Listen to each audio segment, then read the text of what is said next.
قم في الفجر نشيطا وابدأ حين تقوم بذكر الله، وتوضأ بنشاط هيا لا تستصعب برد مياه، واستقبل قبلتك وكبر لا إسلام بغير صلاة. صل بإخلاص وخشوع وانوي العمل لوجه الله، واعلم أن صلاتك صلة بين العبد وبين الله.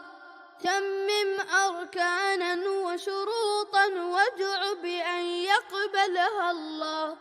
قم في الفجر نشيطا وابدأ حين تقوم بذكر الله، وتوضأ بنشاط هيا لا تستصعب برد مياه، واستقبل قبلتك وكبر لا إسلام بغير صلاة.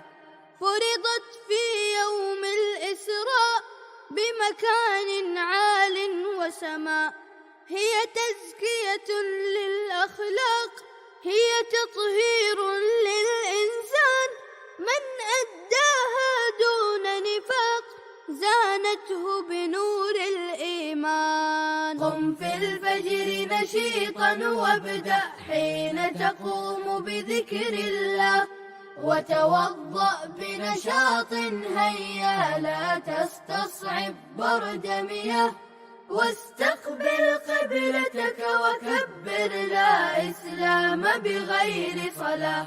إذ قبلت مني صلواتي في الجنة ترفع درجاتي، وأؤديها طول حياتي إن شاء الله بإخباتي، ورجائي دوما ودعائي يا رب تقبل صلواتي.